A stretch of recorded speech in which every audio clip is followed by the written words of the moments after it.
The alarm clock hadn't worked in 3 years, but Frank Donovan woke at 5:30 anyway, same as he had since boot camp in 1970.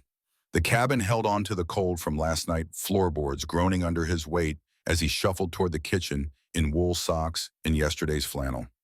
No point changing when you lived alone. No one to smell you, no one to judge the coffee stains down the front or the way his beard had gone from salt and pepper to mostly salt over the winter. He filled the kettle with water that tasted like rust and iron, set it on the stove that Mary had picked out at a yard sale in 1980. The enamel had chipped away on one side, exposing blackened metal underneath. Everything in this place was falling apart slow enough that you didn't notice until you really looked. The refrigerator hummed louder than it used to. The bathroom faucet dripped all night no matter how tight you cranked it. The porch steps sagged in the middle from 40 years of boots, coming and going. Mostly going now. The coffee came out black and bitter the way he'd learned to drink it in Da Nang. He carried the chipped mug to the kitchen table and sat in the chair that faced the window, looking out at pine trees and morning mist that clung to the ground like it had nowhere else to be. Through the fog, he could just make out the outline of his Chevy C10 navy blue paint faded to something closer to gray. The truck was older than most marriages these days. Bought it in 1985, same year as the stove, back when David was still in elementary school, and Mary would pack sandwiches for the three of them to eat while Frank taught the boy how to change oil. David would be 42 now. Frank did the math every morning, couldn't help it. 42 years old with a family of his own somewhere in Seattle, living a life that didn't include phone calls to Oak Ridge, Oregon. The wedding photo on the wall showed a different version of Frank and Mary, both of them young and stupid with hope. She wore a simple white dress, nothing fancy because they couldn't afford fancy in 1982. He wore his dress blues because the recruiter had told him it would make a hell of an impression, and it had. Mary's father shook his hand so hard Frank thought his arm might come off. A Marine, a man with discipline, with honor, with a future. Turned out the future was sitting alone in a cold kitchen drinking bad coffee and staring at ghosts. Frank stood and walked to the propane heater in the corner, turned the knob until blue flame licked up behind the grate. The heat would take 20 minutes to reach the far walls. By then he'd be dressed and ready to drive into town. Same routine he'd followed every Friday for the past 3 years, ever since retirement had stripped away the reason to get up in the morning. 40 years he'd worked as a carpenter, building houses and cabinets and furniture for people who paid on time and people who didn't. His hands told the story better than words, knuckles swollen with arthritis, scars across 3 fingers from a table saw accident in 1991, calluses so thick he couldn't feel paper anymore when he touched it. These hands had built the crib David slept in as a baby, built the dining room table where they had eaten Thanksgiving dinner for 20 years, built the coffin Mary was buried in because Frank couldn't stand the thought of some factory-made box holding her. He dressed in clean jeans and a red flannel that Mary had given him for Christmas 2018, the last Christmas before the cancer took her voice, then her strength, then everything else. The shirt still smelled like the cedar chest where he kept it between wearings. He pulled on work boots that didn't have any work to go to, tied them out of habit, and grabbed his keys from the hook by the door. The Chevy coughed twice before the engine caught, exhaust puffing white in the December air. Frank let it warm up while he scraped frost from the windshield. Each stroke of the scraper revealing more of the road ahead, the long gravel driveway that connected his cabin to County Road 47, which connected to Highway 22, which connected to Oak Ridge proper population, 3,200, and dropping every year as the young folks moved to Eugene or Portland or anywhere that promised something more than logging trucks and meth labs. He drove slow partially because the transmission slipped if you pushed it too hard, partially because there was no reason to hurry. The radio played country music older than most of the cars on the road. George Strait singing about the Amarillo sky, Merle Haggard asking if we'd ever see the end of the line. Frank kept the volume low background noise to fill the cab so he wouldn't have to listen to his own breathing. Oak Ridge appeared through the trees like it always did, a collection of buildings that time forgot. The gas station with analog pumps. The hardware store with boards in the window advertising sales from 2003. The post office that opened 3 days a week if you were lucky. And at the end of Main Street, squatting between an antique shop and a boarded-up laundromat, the Oak Ridge Family Diner with its neon sign that only lit up the first 4 letters OAKR. Frank parked in the gravel lot, same spot he always took far enough from the door that he had to walk. His knees complained about the cold, both of them a matching set of artillery that fired with every step. The VA kept sending him letters about knee replacement surgery, but what was the point? Get new knees so you could walk around an empty cabin more efficiently? The diner smelled like bacon grease and burnt coffee, the kind of smell that soaked into your clothes and stayed there all day. Red vinyl booths lined the windows, most of them empty this early. A handful of loggers sat at the counter bent over plates of eggs and hash browns, not talking, because there wasn't anything left to say that hadn't been said 1,000 times already. Frank took booth 7 in the back corner, the one that faced the kitchen, and gave him a clear view of the front door. Old habits from Vietnam: never sit with your back exposed, always know your exits. 44 years since he'd come home, and he still couldn't shake the training, still scanned rooms for threats that hadn't existed since 1972.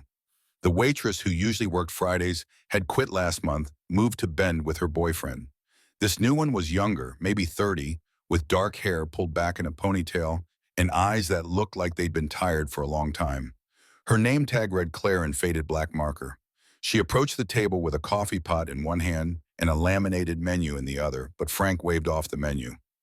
Coffee, black, eggs over easy, wheat toast. Same order every Friday for 3 years. She nodded, wrote nothing down, and turned back toward the kitchen.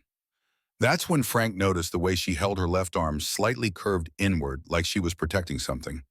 And when the sleeve of her uniform rode up as she reached for a coffee mug, he saw it purple and yellow bruises in the distinct shape of fingers wrapped around her wrists like a bracelet of violence or awareness. His chest tightened. The coffee tasted suddenly metallic in his mouth. Frank had seen bruises like that before, back when he was 12 years old, and his mother wore long sleeves even in summer. His father had worked at the sawmill, came home every night smelling like bourbon and rage. Frank learned to recognize the signs: the way his mother flinched when doors slammed, the way she apologized for things that weren't her fault, the careful choreography of a woman trying to make herself smaller, quieter, less likely to provoke the next outburst.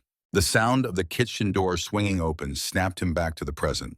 A thick-set man emerged, maybe late 40s, with a round face and small eyes that darted around the diner like he was counting every customer, calculating every dollar.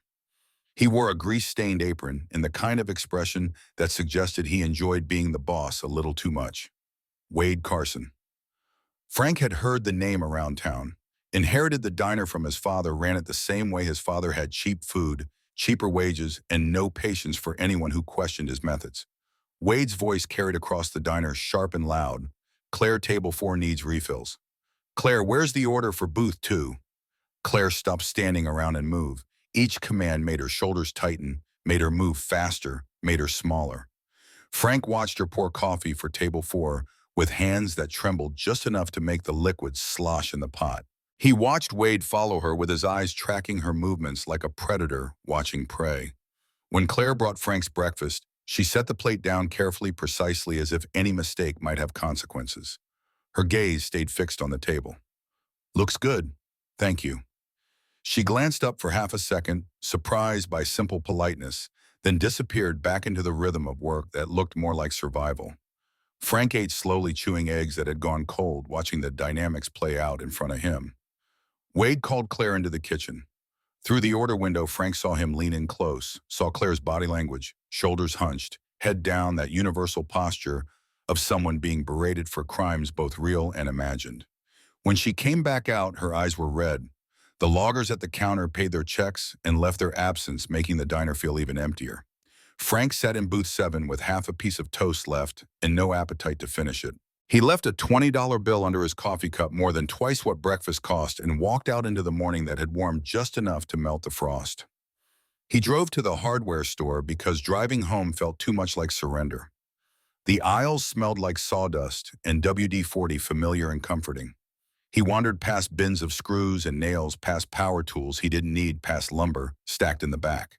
His hands itched to build something, anything, but what was the point? You built things for people. For family, for a reason. The cashier was a kid, maybe 19, with a name tag that said Trevor and a face that suggested he'd rather be anywhere else. Frank bought a box of wood screws he didn't need and drove back to the cabin, where he spent the afternoon in the garage workshop that had once been his sanctuary. The smell of sawdust still clung to everything: the workbench, the walls, the rafters overhead. Tools hung on pegboard, each one in its assigned place, each one unused for months. Frank picked up a hammer, felt its weight, remembered the satisfaction of driving nails into studs, of seeing a house take shape from nothing but plans and lumber and sweat. Now the hammer felt too heavy. His shoulder ached just from lifting it. He set it back on the pegboard and stared at the half-finished birdhouse on the workbench. He'd started it 3 weeks ago, got as far as cutting the pieces and drilling the entrance hole before asking himself the question that killed the project. Who was it for? Who would see it? Who would care? The afternoon faded into evening, the winter sun dropping behind the mountains by 4 o'clock. Frank made a sandwich for dinner, ham and cheese on bread that was one day past fresh, and ate it standing at the kitchen counter, because sitting at the table alone felt too ceremonial, too much like admitting defeat. The television played the news. War in Ukraine. Stock market down, weather turning colder. Frank watched without seeing background noise to fill the house with something other than his own heartbeat.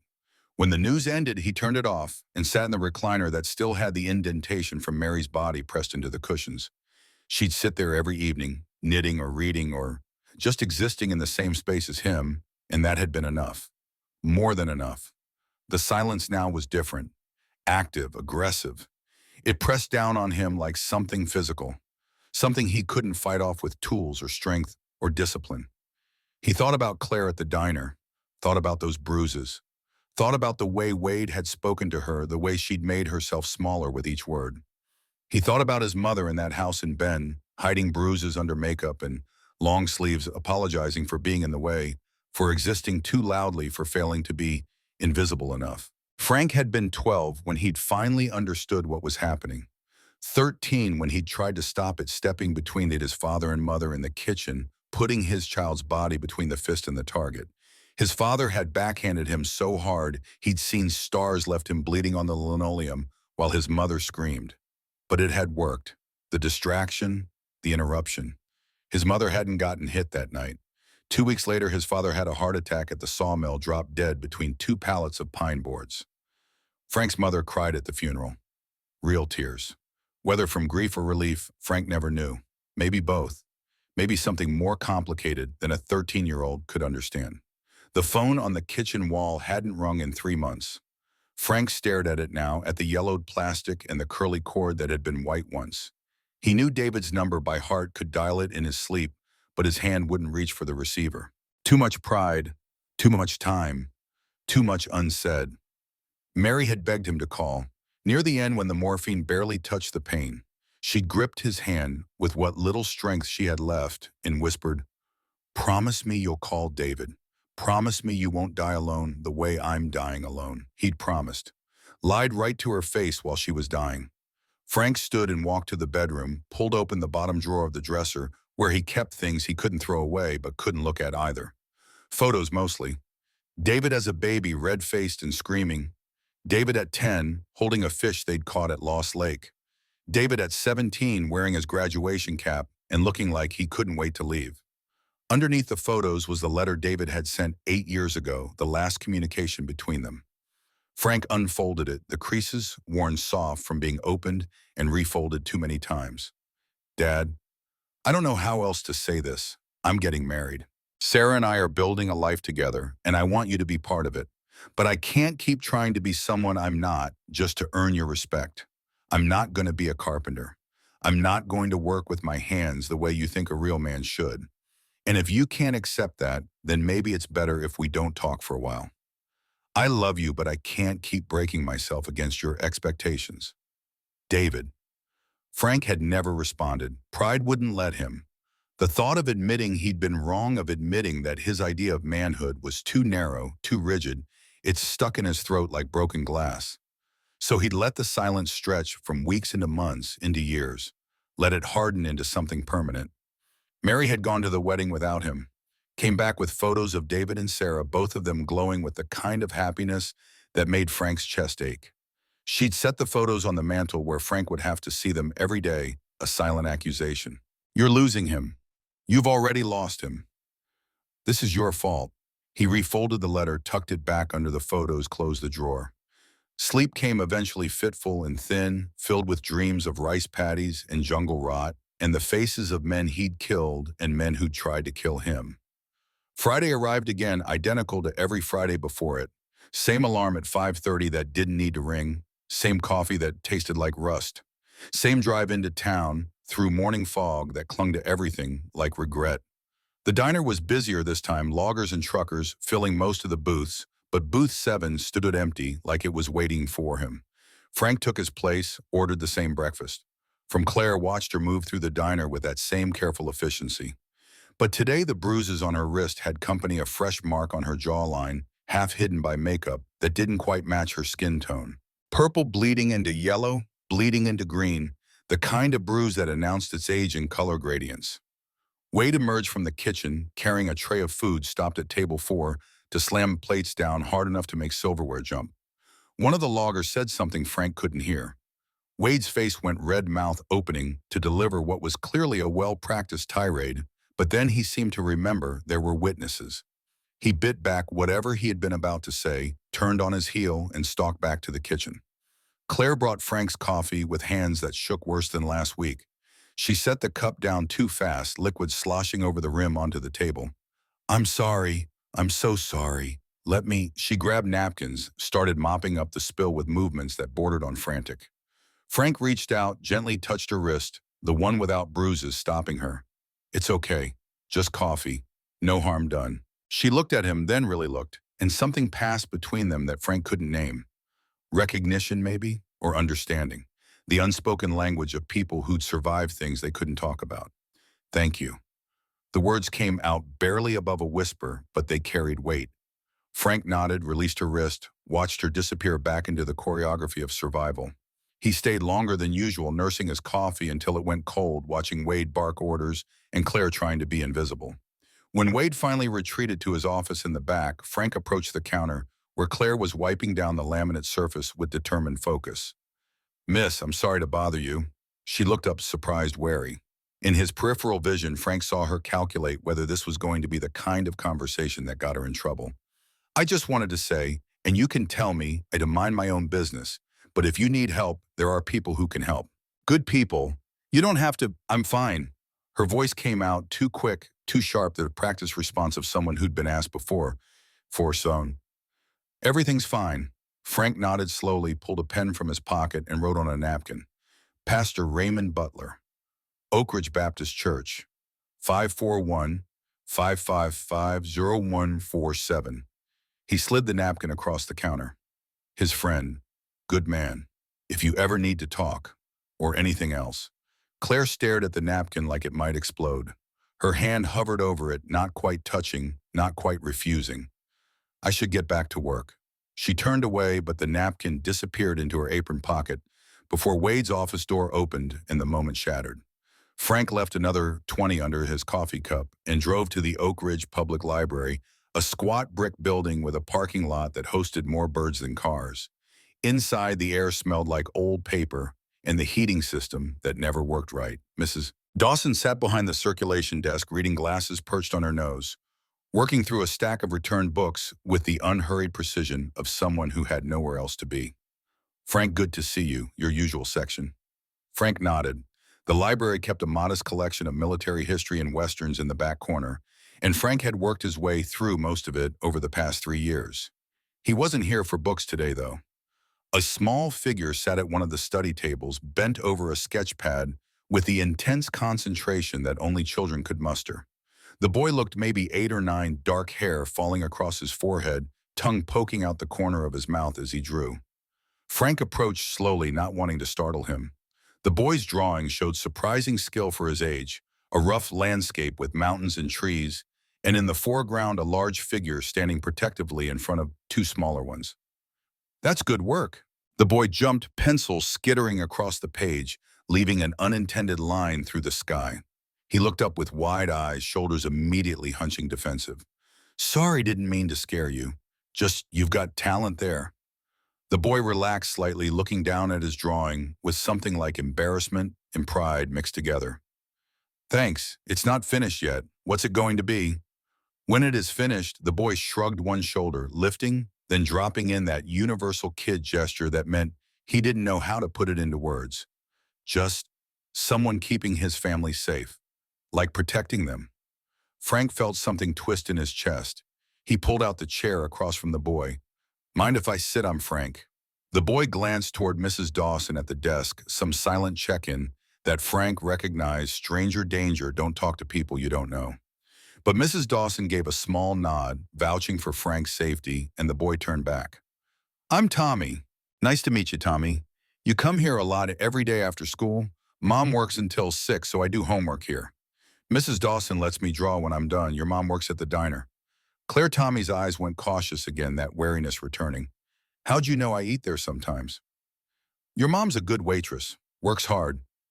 Tommy nodded but didn't elaborate.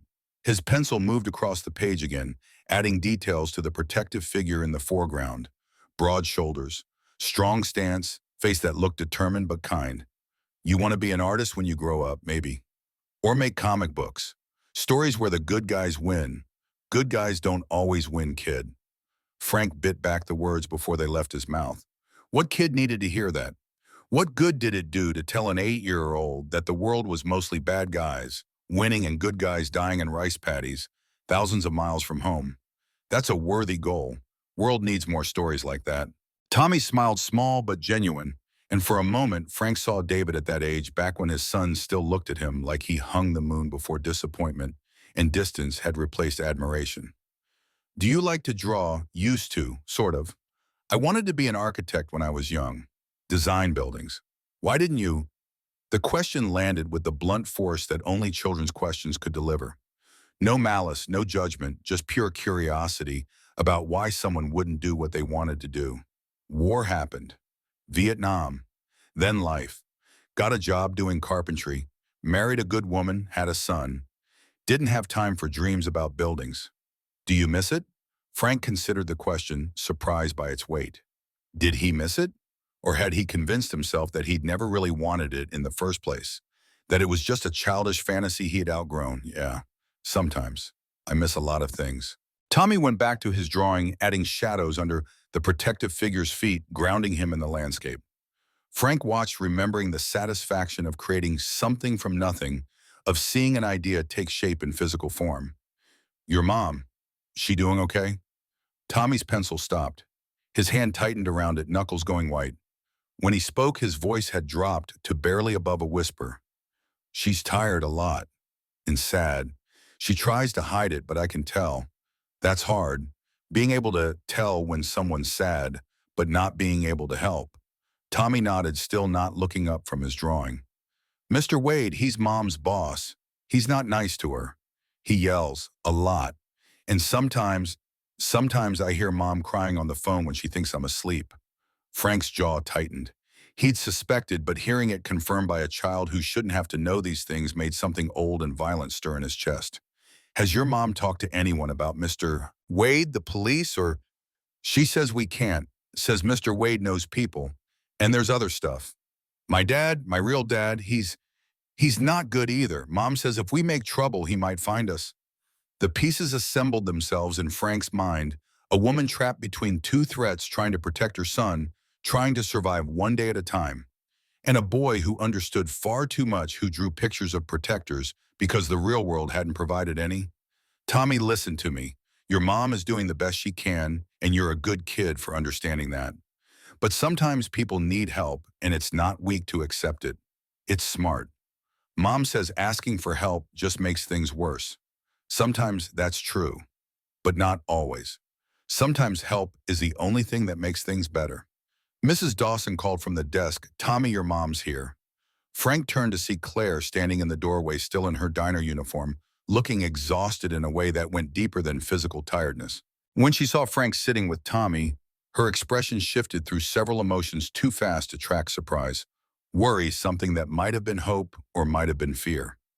Tommy grabbed his sketch pad and pencil, shoved them into a backpack that had seen better days. Thanks for talking to me, Mr. Frank.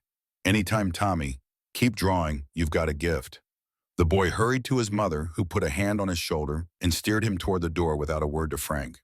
But at the threshold she paused, turned back, and their eyes met across the space between them. In that moment, Frank saw everything she couldn't say. The fear, the desperation, the stubborn pride that insisted she could handle it alone, and the growing realization that maybe she couldn't. Then they were gone, the door swinging shut behind them with a soft pneumatic hiss. Mrs. Dawson came around the desk, her expression troubled. That boy comes in here every day. Never makes trouble. Always does his homework, stays quiet as a mouse. But I've seen the way his mother looks when she picks him up. Haunted Frank. That woman looks haunted. How long's this been going on? Year or so, best I can tell. Used to be, Claire would smile, sometimes chat a little. Now she just collects Tommy and leaves. And Wade Carson. God forgive me, but that man is poison. Has anyone reported him to who sheriff's office? Half of them eat at the diner for free because Wade comps their meals. And Claire's got no family here, no support system. She's just trying to survive. Frank drove home through twilight that came too early, the mountains eating the sun before 5 o'clock. His hands gripped the steering wheel too tight, knuckles white against the worn plastic. The cabin waited for him cold and empty, the propane heater struggling to warm rooms that held more ghosts than furniture. He stood in the garage workshop, staring at tools that had built homes for other people's families, wondering when his life had become this, a series of empty routines punctuated by regret. Mary's voice echoed in his memory, clear as if she were standing next to him. Use your honor to help people, Frank. That's what duty means. Not just following orders. Helping people. The phone rang sudden and sharp in the silence. Frank nearly jumped, so unexpected was the sound. He hurried inside, caught it on the fourth ring. Hello, silence on the other end. No, not quite silence, breathing. Someone was there. Hello, anyone there? A click. Dial tone. Frank stood holding the dead receiver, pulse hammering in his throat for reasons he couldn't name. Wrong number probably, or teenagers playing pranks. But something about it felt wrong, felt deliberate. He hung up and walked to the window, looking out at the woods that surrounded his cabin. The trees stood dark against the fading light, sentinel quiet. Nothing moved. Nothing threatened. But the sense of unease lingered, that old combat instinct that said something was wrong even when you couldn't see it yet. Frank made himself a dinner he didn't eat, sat in the recliner with the TV on, but the volume muted, watching flickering images of a world that kept spinning, whether he engaged with it or not. Eventually he gave up and went to bed, where sleep came thin and restless, populated by dreams that mixed Vietnam and the diner, and Tommy's drawings of protective figures who might not show up when they were needed. Saturday morning arrived, gray and cold, threatening snow that the forecast said might actually deliver this time. Frank drove to church for the first time in 6 months, pulling into the gravel lot of Oak Ridge Baptist Church just as the 10 o'clock service let out. The building was simple, white clapboard, with a steeple that leaned slightly to the left and had been meaning to get fixed for the past decade. People filed out the front doors, shaking hands with Pastor Raymond Butler, who stood on the steps in his black suit and clerical collar despite the cold. Ray saw Frank and his face lit up with genuine pleasure. Frank Donovan, thought maybe you'd fallen off the face of the earth. Been keeping to myself, I noticed. 6 months is keeping to yourself. 7 months is hiding. Where are we on that spectrum? Frank managed a weak smile. Closer to 7 than 6, I guess.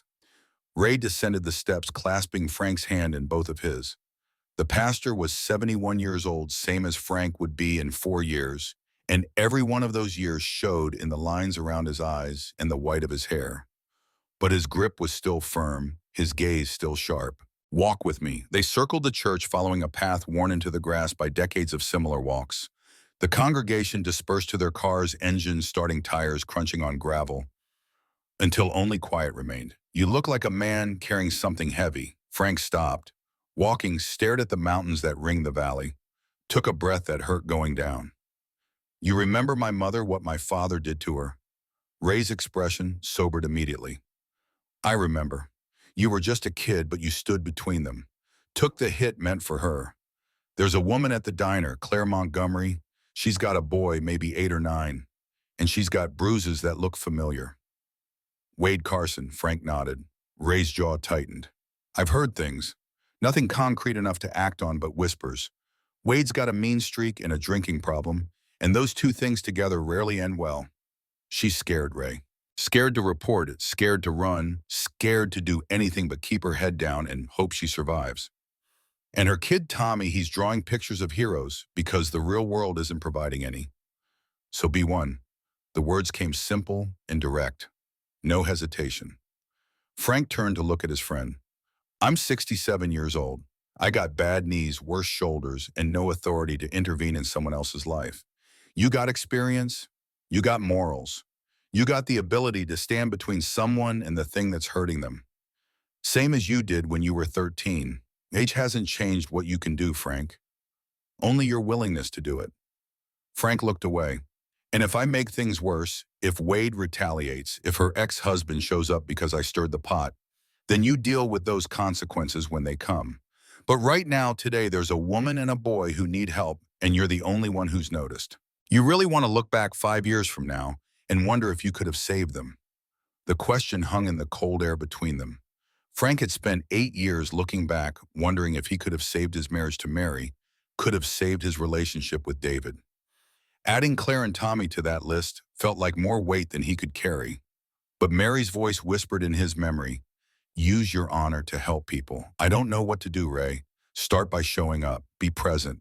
Let her know she's not alone. Sometimes that's enough to give someone the courage to save themselves. And if it's not enough, then we figure out next steps together. Church has resources, shelter space, legal aid counseling. We can help Frank, but first she needs to know help exists. They stood in silence while clouds moved overhead, heavy with snow that hadn't fallen yet. Frank thought about Tommy's drawings, about Claire's bruises, about the way she looked at him in the library, that moment of connection, of unspoken understanding. Okay, Ray squeezed his shoulder. Good man. Come by the church office Monday morning. We'll put together a plan. Frank drove home through the first snowflakes of winter, watching them melt on the windshield before the wipers swept them away. The cabin felt less empty somehow, or maybe he just felt less empty in it. Purpose, even tentative, uncertain purpose, had a way of filling space that loneliness left behind. He spent the afternoon in the workshop, and this time when he picked up tools, they didn't feel too heavy. He worked on the birdhouse that had sat unfinished for weeks, cutting and sanding and fitting pieces together with the muscle memory of 40 years of carpentry. The entrance hole needed to be 1¼ inches for chickadees. The roof needed to slope for water runoff. The mounting hole needed to be centered for stability. Details mattered. Precision mattered. Getting it right mattered because someone, maybe Tommy, maybe Tommy's mother, maybe just the chickadees, would benefit from the care he put into this small thing. Evening came and Frank made a real dinner, pork chops and mashed potatoes and green beans from a can. He ate at the kitchen table instead of standing at the counter, sat in his chair instead of Mary's. And it felt like movement. Small movement, barely perceptible, but movement forward instead of the endless circling he'd been doing for 5 years. The phone rang again at 8 o'clock. Frank answered, half expecting silence. Mr. Donovan, Claire's voice quiet and shaking. Yes, Claire. Are you okay? Can I talk to you? Not now. Wade's, I'm at work still, but tomorrow could I come by? You gave me Pastor Butler's number, but I don't know him, and I need to talk to someone who understands. Frank's chest tightened. Of course. Anytime. You know where I live. Tommy drew a map from the library. Your cabin is on County Road 47, right? The blue truck. That's me. Come by whenever you're ready. Door's always open. Thank you. She hung up before he could say anything else, but in those 2 words, Frank heard a lifetime of exhaustion and the beginning of something that might be hope or might just be desperation. He sat up late that night, watching snow fall in the darkness outside his window, turning the world white and clean. Tomorrow Claire would come. Tomorrow he'd have to find words for things he barely understood himself how to help, without taking over how to protect, without controlling how to be strong enough to stand between someone and danger, without being so strong that he became the new danger. The cabin was cold, but Frank didn't turn up the heater.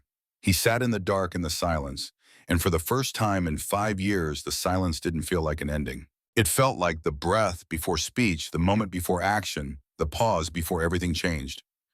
In the morning, he would clean the cabin, make coffee that didn't taste like rust, be ready for Claire and whatever she carried with her, fear or hope or something between. Be ready to be the kind of man Mary had believed he could be, the kind his mother had needed, the kind his father never was. The snow continued to fall, erasing the old tracks covering the familiar world in something new. Frank watched it until exhaustion pulled him towards sleep. And even in dreams, he felt the weight of what was coming, the responsibility of being noticed, of being asked for help, of having to decide whether honor was just a word you said or a thing you did when the world wasn't watching. Tomorrow. Tomorrow it would begin. Sunday morning came wrapped in white silence, snow covering the cabin roof and muffling the world into something hushed and waiting. Frank woke before dawn, cleaned the kitchen until the counters gleamed, swept floors that hadn't seen a broom in weeks, even wiped down the windows though no one would notice. The effort wasn't about Claire seeing a tidy house. It was about having something to do with his hands while his mind raced through scenarios he couldn't control. She arrived at 10 driving a Honda Civic that had more rust than paint, Tommy in the passenger seat, with his sketch pad clutched against his chest like armor. Frank watched from the window as Claire sat in the driver's seat for a full minute after turning off the engine, hands gripping the steering wheel, gathering courage or resolve or whatever it took to walk into a stranger's house and ask for help. He opened the door before she could knock, stepping out onto the porch in his wool-lined jacket. "Morning, cold one?" Claire managed a tight smile that didn't reach her eyes. "Thank you for seeing us." Tommy waved from beside his mother, shy but curious, taking in the cabin and the workshop and the snow-covered truck with the attention of a kid who filed away details for later drawings. "Come in. Got coffee on hot chocolate for Tommy if he wants." The interior of the cabin must have looked spare to them, functional furniture worn smooth by decades of use, wall bare except for the wedding photo and a few landscapes Mary had picked up at yard sales. No television visible from the main room, no clutter. The home of a man who'd stopped accumulating things when he'd lost the person he was accumulating them for. Claire sat on the edge of the couch, posture rigid, ready to bolt. Tommy wandered to the bookshelf, running fingers along spines of military histories and westerns, the literary diet of a man who'd lived through one kind of story and escaped into another. Frank brought mugs coffee for Claire, hot chocolate for Tommy, nothing for himself because his stomach was too tight to handle anything. He settled into the recliner across from them, giving Claire space to speak or not speak, whatever she needed. She held the mug in both hands, staring into it like the steam held answers. The bruise on her jawline looked worse in natural light, purple-black, and swollen, despite the makeup she tried to hide it with. Her left wrist bore a matching set of finger-shaped marks, the kind that came from being grabbed hard and held there. "I don't know where to start. Anywhere's fine." No rush. Tommy had found a book about World War II aircraft and was flipping through it, absorbed in pictures of B-17 bombers and P-51 Mustangs, giving his mother the privacy of divided attention. Wade, Mr. Carson. He wasn't always like this. When I first got hired 3 years ago, he was okay. Gruff but fair, paid on time, didn't ask questions about my past. That mattered because I was running from Tommy's father. She paused, sipped coffee. She probably couldn't taste marshaling words that had been trapped too long. Ryan, my ex-husband, he was a cop in Boise. Good one at first. Then he got hurt on duty back injury. They put him on painkillers. OxyContin. 6 months later, he couldn't function without them. A year later, he'd lost his job, blown through our savings, started borrowing from people you don't borrow from unless you're desperate or stupid or both. The loan sharks. Worse, other cops who'd gone dirty. They loaned him $15,000 at 30% interest compounded monthly. Ryan couldn't pay it back. Started stealing from me, from his parents, from anyone. I took Tommy and left when Ryan came home high and broke my ribs because I'd hidden the grocery money.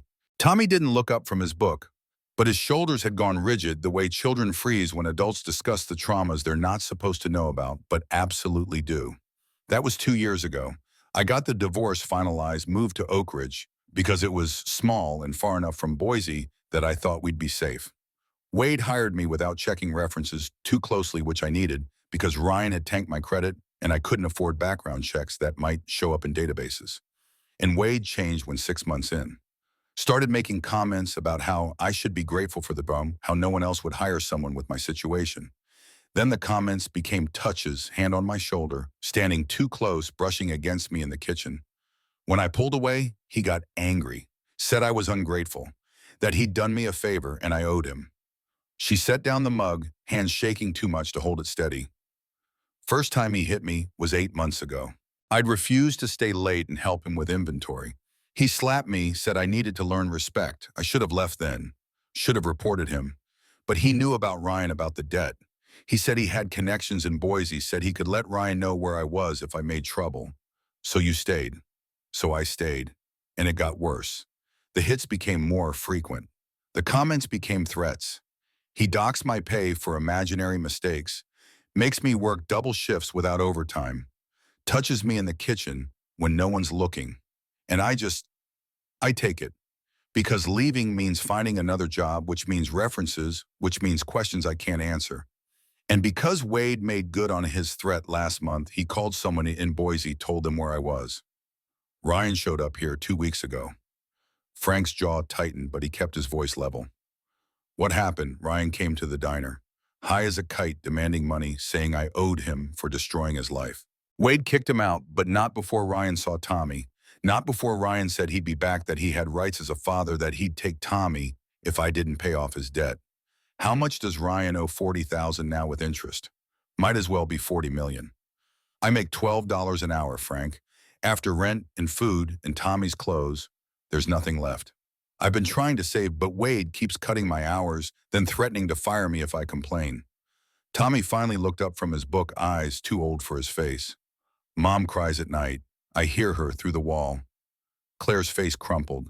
She pressed both hands to her mouth, holding back sobs that wanted to escape. Frank felt something crack in his chest, that old protective instinct that had made him stand between his mother and his father, that had made him volunteer for Vietnam because someone had to stand between the innocent and the violent. He crossed to the couch, sat down beside Claire, with careful distance, not touching, but present. Listen to me. What's happening isn't your fault. Wade is responsible for Wade's actions. Ryan is responsible for Ryan's. You didn't cause this. You're surviving it, which takes more strength than most people have. But I feel so weak. Weakness would be giving up. Weakness would be hurting Tommy because you couldn't handle the pressure. You're here asking for help. That's courage. Tommy came over, wrapped his arms around his mother's shoulders. She pulled him close, face buried in his hair, and they sat like that while snow continued to fall outside, and the cabin held them in its spare warmth. When Claire could speak again, her voice came steadier. Pastor Butler's name, you gave it to me. Can he really help raise a good man? Best I know. Church has resources, shelter, space, legal aid, volunteers, connections to social services. More important, Ray knows how to keep things quiet until you're ready to make them loud. What do you mean right now Wade has power because you're isolated? No support system, no witnesses, no one who'll back up your story if you report him. We change that by building a network around you. People who know what's happening, who'll testify if needed, who'll provide shelter and legal help and whatever else it takes. But Wade has connections too. The sheriff's deputies eat free at the diner. Then we go over their heads if we have to. State police, FBI if Ryan's dirty cop friends are involved. But first we document everything. Photos of bruises, written timeline of abuse, medical records if you've seen a doctor. I haven't. Couldn't afford it, and going to the clinic meant questions. We'll fix that. Ray knows a doctor who volunteers at the church. She'll examine you, document injuries, create a record that'll hold up in court. Tommy pulled back from his mother, looked at Frank with an expression that mixed hope and fear in equal measure. Are you going to protect us? Like the man in my drawing, the question landed heavy. Frank met the boy's eyes, saw his own son at that age, remembered all the promises he'd made, and broken all the ways he'd failed to be the father David needed. I'm going to do everything I can.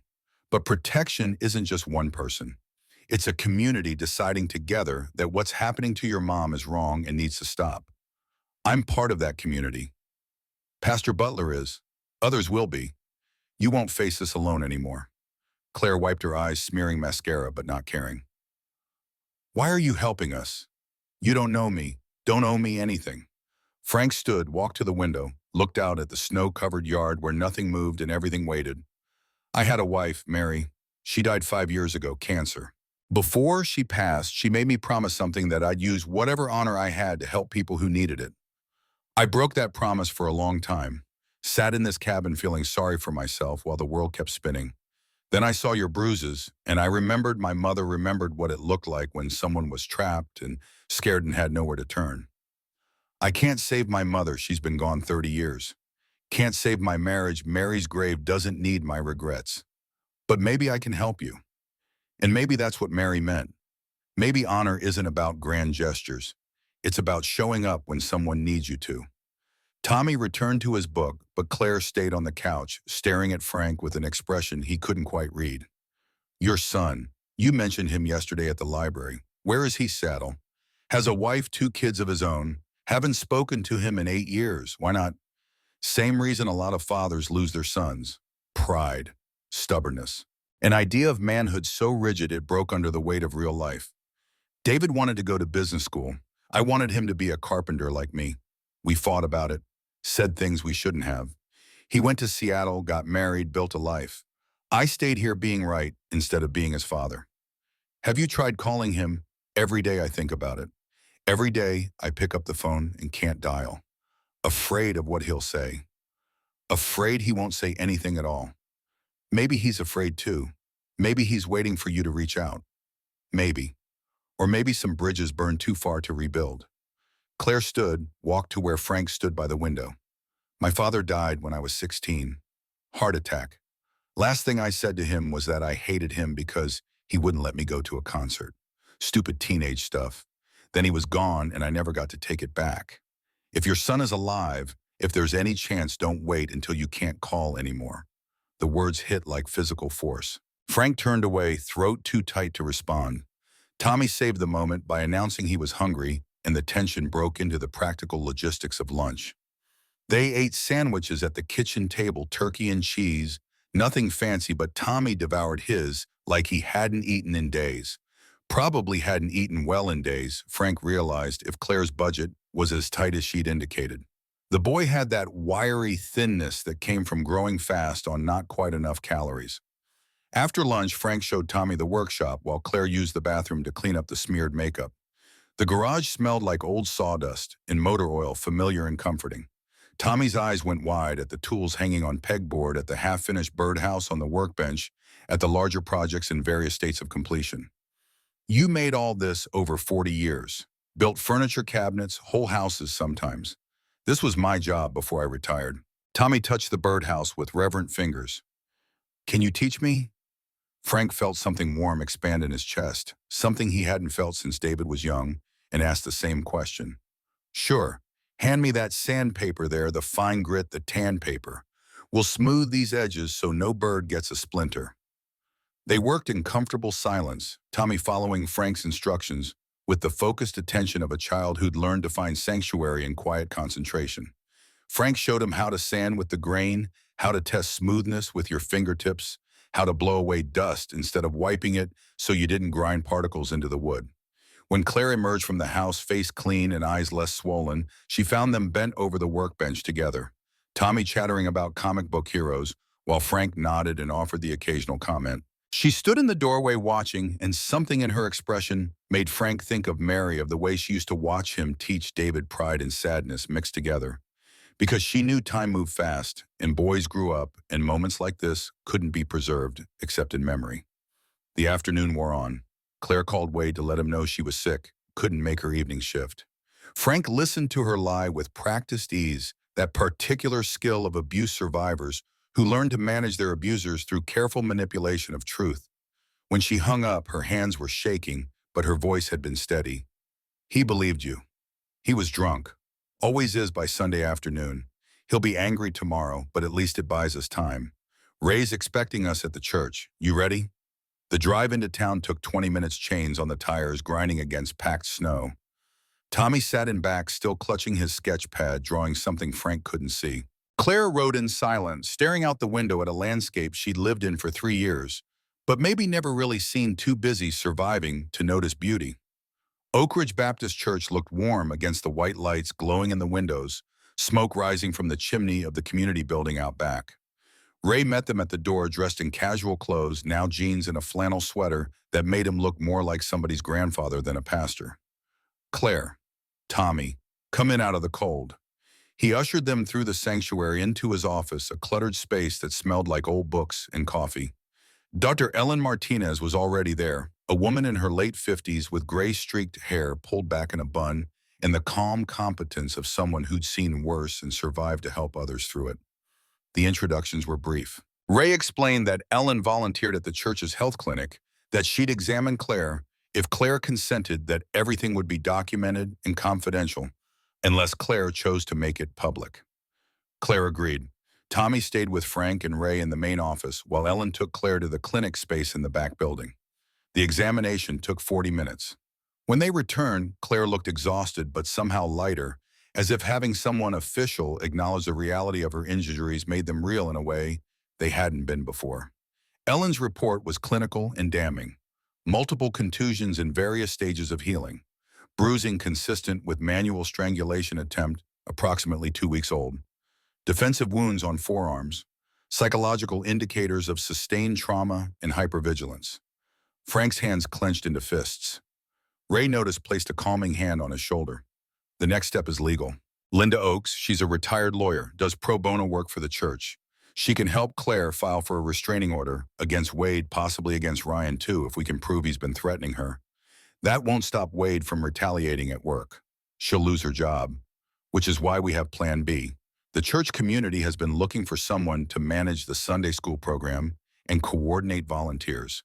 It's 20 hours a week, pays $15 an hour. Not enough to live on, but combined with the shelter space we can provide.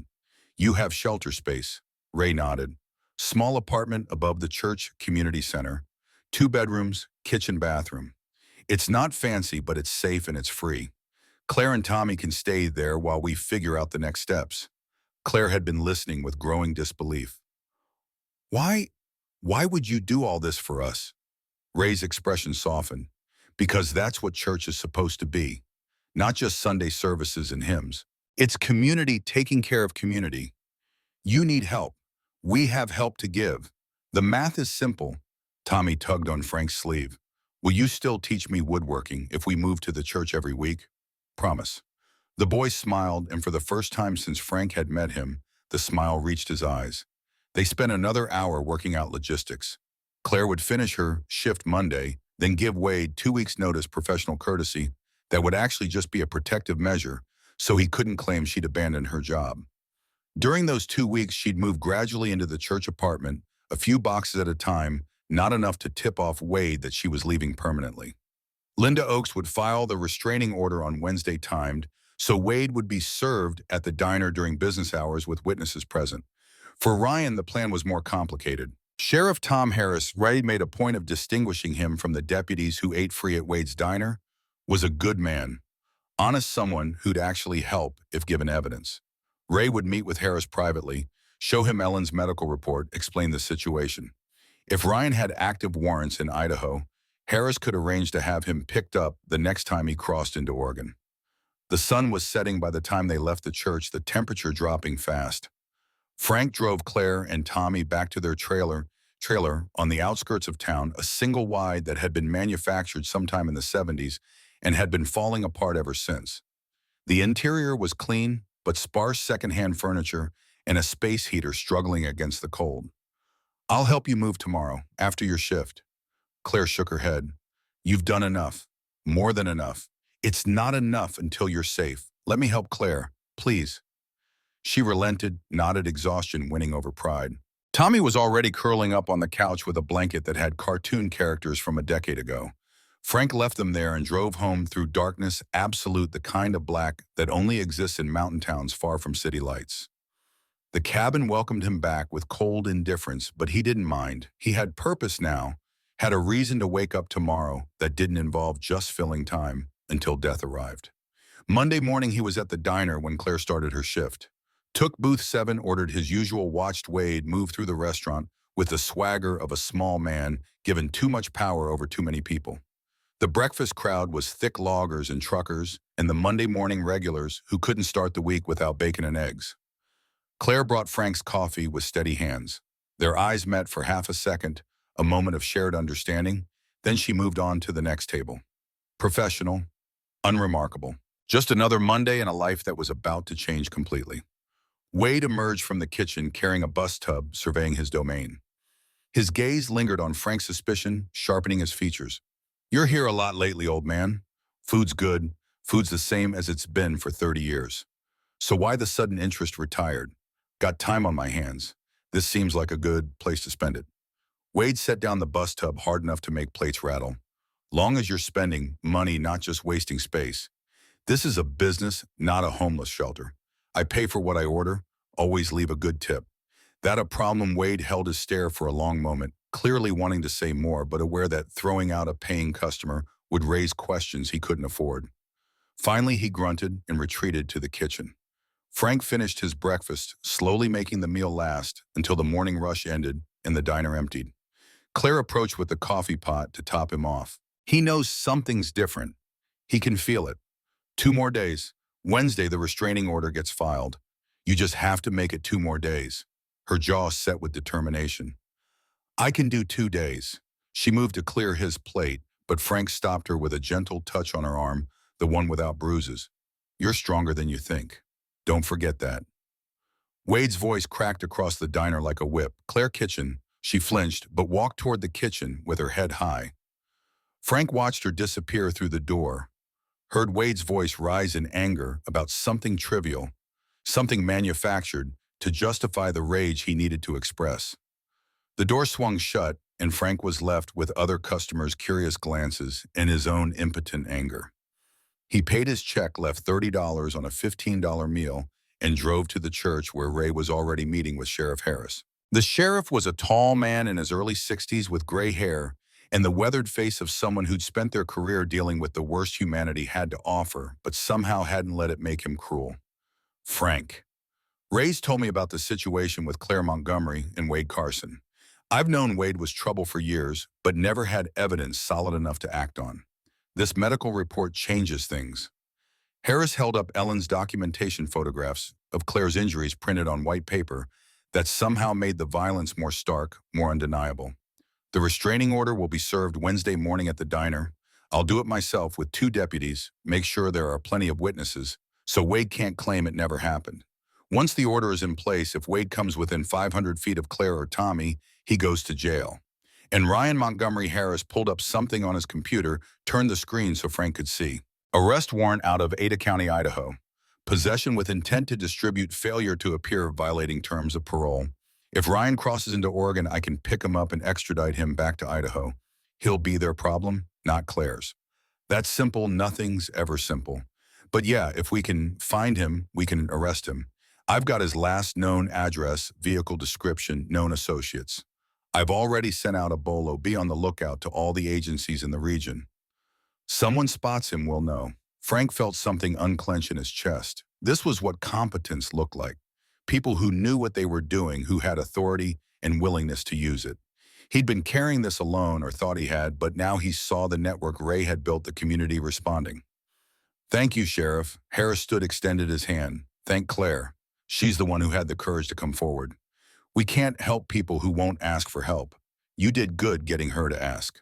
After Harris left, Frank helped Ray sort through boxes of donated clothes for the church's charity distribution. The work was mindless sorting by size and season, but it gave them something to do with their hands while they talked through contingencies. What if Wade doesn't accept the restraining order? What if he comes after Claire anyway? Then he violates a court order and goes to jail. Simple as that. Men like Wade don't think consequences apply to them. He's been getting away with this for years. A piece of paper won't change his behavior overnight. Ray folded a child's jacket, added it to the appropriate pile. Maybe not, but it changes what we can do about his behavior. Right now, he operates in shadows. We're dragging him into light. Some men crumble under scrutiny, and the ones who don't, the question hung between them. Ray's expression went somber. Then we escalate. Police protection. Move Claire somewhere Wade can't find her. Whatever it takes. But Frank, you can't do this alone. You're 67 years old. Wade's 20 years younger and mean besides. If it comes to physical confrontation, it won't. We're going to be smarter than that. Ray looked skeptical but didn't push. They finished sorting clothes in silence. Frank spent Monday evening at the library helping Tommy with homework while Claire worked her shift. The boy struggled with long division but excelled at reading comprehension, devouring books about explorers and inventors and people who'd changed the world through persistence and courage. You like stories about heroes. Tommy looked up from his math worksheet. Don't you used to? Nowadays, I'm not sure heroes exist, just people doing what they can with what they've got. Isn't that what a hero is? Someone who does what they can, even when it's hard. The question was too insightful for an 8-year-old. Frank wondered what Tommy had already survived, what he'd already witnessed to develop that kind of understanding so young. Maybe you're right. Maybe heroes are just people who don't look away. That's what you are. You didn't look away from Mom. Frank felt his throat tighten. I'm just an old man with nothing better to do. Tommy shook his head, certain in the way only children could be certain. You're a hero. I'm going to draw you one. When we move to the church apartment, I'm going to draw a picture of you and put it on my wall. The simple declaration shouldn't have carried the weight it did, but Frank felt it settle on his shoulders like a responsibility he couldn't refuse. To this boy, he was becoming something more than a neighbor helping out. He was becoming the standard Tommy would measure other men against. The pressure of that made Frank think of David, of all the ways he'd failed to be the father his son needed. Later, after he'd driven Tommy home to the trailer, where Claire was waiting with the kind of exhausted relief that said her shift had been brutal, Frank sat in his truck in the church parking lot and pulled out his phone. He stared at David's contact information thumb hovering over the call button. 3 times he almost pressed it. 3 times his pride or fear or some combination stopped him. He thought about Claire's words. If your son is alive, if there's any chance, don't wait until you can't call anymore. But the distance between wanting to call and actually calling remained unbridgeable. He drove home through cold that had gone from uncomfortable to dangerous, the kind of cold that killed exposed skin in minutes and engines if you weren't careful. Tuesday passed in anxious waiting. Frank stopped by the diner again, took his usual booth, watched Wade move through the space with increasing agitation. Something had him on edge. Maybe he sensed the noose tightening. Maybe the universe had its own way of warning predators when prey was about to escape. Claire worked with robotic efficiency, no wasted movement, no unnecessary interaction with customers. She was counting hours now, Frank could tell. 48 hours until the restraining order. 48 hours until she could start dismantling the cage she'd been living in. Wade cornered her by the coffee station. Frank couldn't hear the conversation, but he could read body language. Wade leaning in too close, Claire leaning back, Wade's hand shooting out to grab her arm. She twisted free, said something sharp, and Wade's face went dark with rage. Frank was moving before he decided to move, crossing the diner in 4 strides. Wade saw him coming, released. Claire stepped back with hands raised in mock innocence. Everything okay here? Fine? Just discussing schedule changes. Wade's smile was all teeth, no warmth. Isn't that right, Claire? Claire's eyes met Frank's for half a second, a plea and a warning mixed together. She needed him to back down, to not escalate, to give her 48 more hours. Frank held Wade's stare long enough to make his point, then returned to booth 7. But something had shifted. Wade knew now, or suspected, that Claire had allies. The knowledge made him more dangerous, not less. That night, Frank couldn't sleep. Lay in bed watching shadows move across the ceiling, listening to wind howl around the cabin's corners. His phone sat on the nightstand, David's contact information still queued up from earlier. The distance to his son felt simultaneously like 8 years and 800 miles, close enough to touch but too far to reach. At 3 in the morning, he gave up on sleep, made coffee, sat at the kitchen table with Mary's wedding ring. He'd never been able to make himself bury it with her. The gold had worn thin in places where she'd worn it for 37 years. He turned it over in his fingers, remembering the day he'd placed it on her hand, young and stupid, with promises he'd only partially kept. Use your honor to help people, Frank. That's what duty means. Wednesday morning arrived cold and clear. Frank was at the church by 7, helping Claire load the last boxes from her trailer into Ray's van. Tommy sat in the back seat, quiet and watchful, clutching his sketch pad. Everything they owned fit in 2 carloads: clothes books, a few toys, kitchen supplies. The accumulation of 3 years in Oak Ridge, a whole life condensed to essentials. At 9:30, Sheriff Harris pulled up to the Oak Ridge family diner in his patrol vehicle, 2 deputies following in a second car. Frank watched from his truck across the street, engine running, heat blasting. Through the diner's windows, he could see Wade moving between tables, oblivious to what was coming. Harris and the deputies entered. The conversation was brief and professional. Harris presented the restraining order. Wade's face went from confusion to disbelief to rage in the span of seconds. His voice carried through the glass, shouting, threatening, demanding to know who'd filed the complaint. The deputies moved to flank him, hands resting on their belts, a subtle reminder that cooperation wasn't optional. Wade signed the acknowledgement with a pen that he threw hard enough to crack against the wall. As the sheriff and deputies left, Wade stood in the middle of his diner alone with his fury, and even from across the street, Frank could see the moment Wade's mind started calculating revenge. Frank pulled out his phone. This time he didn't hesitate, didn't let pride or fear stop him. He pressed call on David's contact information and lifted the phone to his ear, listening to it ring once, twice, three times. A voice answered, cautious and hesitant. "Hello, David. It's your father." Silence on the other end long enough that Frank thought the connection had dropped. "Then, Dad, is that really you?" "Yeah, it's me. I know I should have called sooner, but I'm calling now. And I need to tell you something I should have said 8 years ago." The words came harder than facing Wade ever could, but Frank forced them out anyway because courage wasn't just standing between danger and the vulnerable. Sometimes courage was admitting you'd been wrong, asking for forgiveness, reaching across distance you'd created yourself. "I'm sorry for everything, for being too stubborn to let you live your own life, for choosing pride over my son, for not calling when your mom died." "I'm sorry, David." Another silence, then a sound that might have been crying or laughing or both. "I've been waiting 8 years to hear you say that." Across the street, Wade Carson stood in his diner window, staring directly at Frank's truck with an expression that promised this wasn't over. But Frank barely noticed. He was talking to his son for the first time in 8 years, and in that moment, everything else could wait. The war with Wade was just beginning. But Frank had remembered something important. You don't fight battles alone. You fight them with community, with family, with people who believe the same things you believe about right and wrong and what matters. Wednesday afternoon passed in a blur of logistics and emotion. Frank talked to David for 2 hours, catching up on 8 years in a conversation that jumped between apology and forgiveness and updates on grandchildren Frank had never met.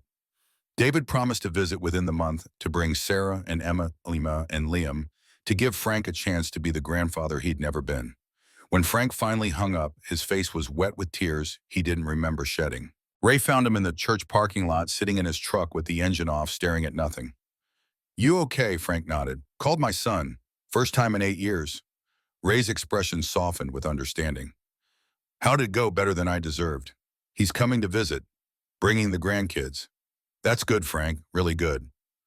But the moment of peace shattered when Ray's phone buzzed with a text. His face went pale. "That's Sheriff Harris." Wade closed the diner early, told staff to leave. Harris sent a deputy to check on him. "Wade's gone. Truck's gone. No one knows where he is."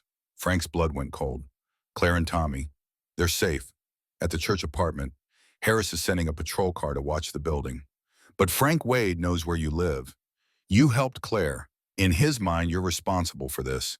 Let him come. I'll be ready." That's exactly what I'm afraid of. The patrol car sat in the church parking lot with its engine idling, exhaust puffing white, in the late afternoon cold. Deputy Martinez, a young woman with sharp eyes and the kind of alertness that came from taking the job seriously, had positioned herself where she could see both the apartment entrance and the main road. Frank pulled up beside her, rolled down his window. "Claire and Tommy settled in, okay?" Martinez nodded. "Tommy's doing homework. Claire's unpacking boxes. She seems, I don't know, relieved but scared, like she's waiting for the other shoe to drop. That's because it probably will." Wade's not the type to accept consequences quietly. Sheriff Harris briefed me, said Wade's vehicle was last seen heading east on Highway 22. Could be running, could be circling back. We're checking known associates' places he might hole up.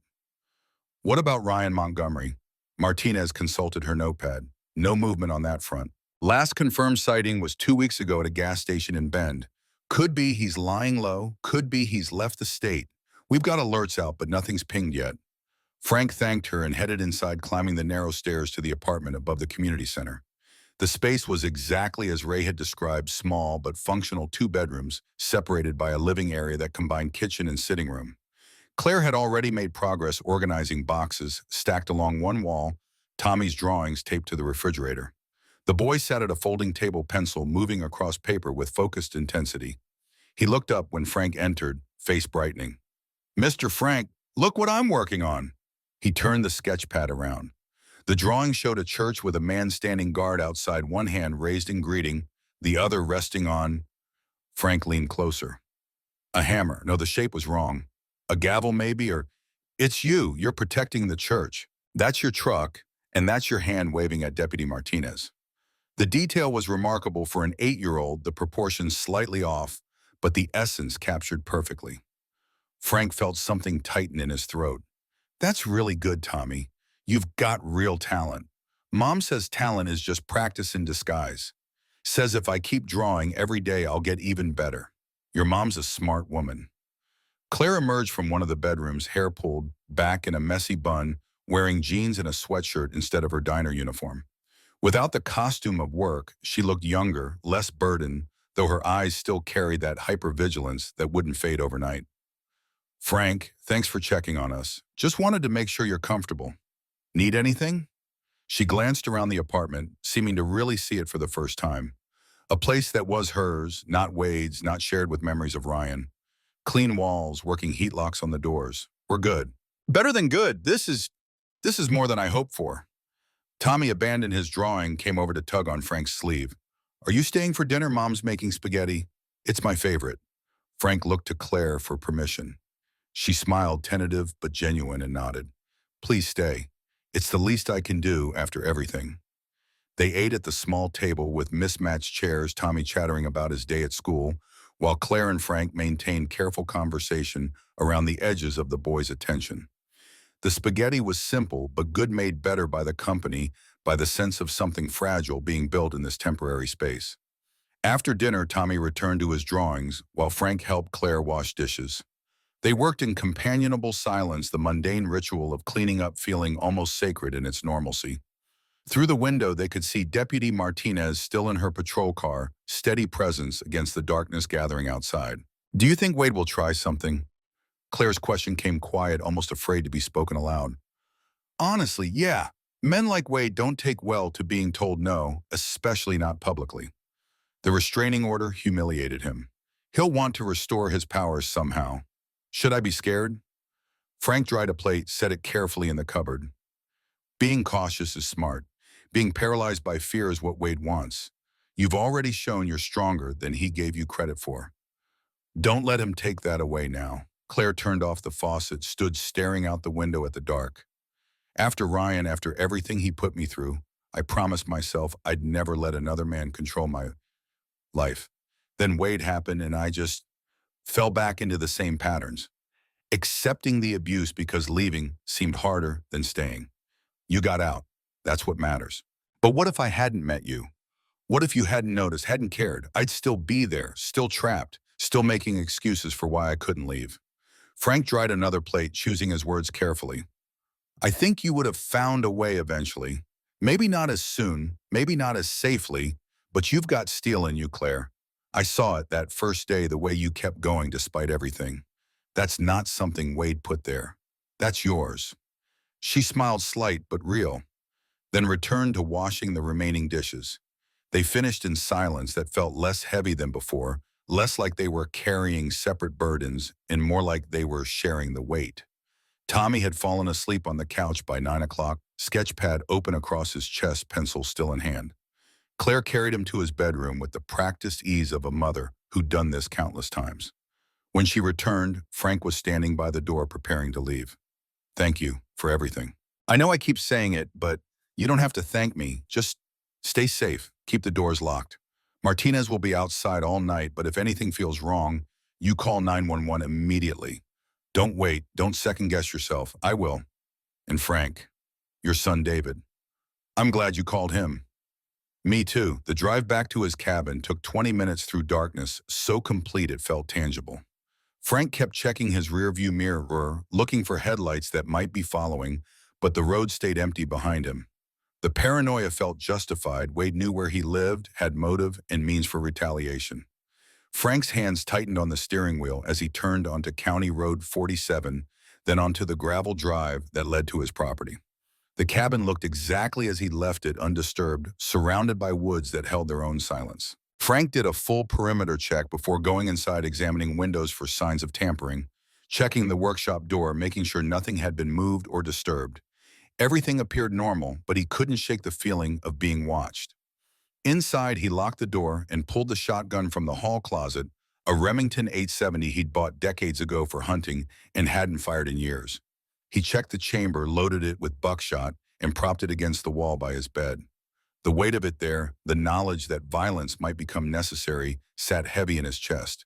Sleep came in fragments, broken by every sound, the cabin-made wood settling wind against windows, branches, scraping the roof. Each time Frank jerked awake, heart pounding, hand reaching for the shotgun that waited in the darkness. By dawn, he'd managed maybe 3 hours of actual rest, the remainder spent in that liminal state between consciousness and dreams where past and present blurred together. Thursday morning, he drove into town before sunrise, passing the diner, which sat dark and locked Wade's truck, nowhere in sight. Sheriff Harris had left a message overnight, still no sign of Wade, but they'd located his mother's house in Bend and had local police checking it. Ryan Montgomery remained similarly elusive, last known location 2 weeks old and growing colder. At the church, Frank found Ray after already in his office, reading through documents that looked legal and complicated. The pastor looked up, exhaustion evident in the lines around his eyes. Linda Oakes filed additional paperwork yesterday. If Wade doesn't show up for his court date next month, the restraining order becomes permanent and he faces contempt charges. If he does show up, he'll have to answer questions about the assault under oath. And if he decides to skip court and go after Claire directly, Ray set down the papers, removed his reading glasses. Then we failed her, which is why we're not going to let that happen. How do you propose we stop a man who's already proven he doesn't care about rules of community? Visibility, making it impossible for Wade to act without witnesses. Claire's schedule is public now. Church in the morning, helping with the Sunday school setup, lunch at the community center, afternoons at the library with Tommy. She's never alone. There are always people around and always eyes watching. That only works if Wade cares about witnesses. Some men are too far gone for that. Then we pray he's not one of them, and we prepare for the possibility that he is. The conversation was interrupted by Frank's phone buzzing. David's name appeared on the screen, and even after yesterday's breakthrough, seeing it still caused a flutter of anxiety in Frank's chest. Dad, just checking in. You sounded stressed yesterday. Everything okay? Frank stepped outside for privacy, the morning cold biting through his jacket. Helping a friend with some trouble. Nothing I can't handle. That's what you always said, right before you handled it alone and ended up in over your head. The observation stung because it was accurate.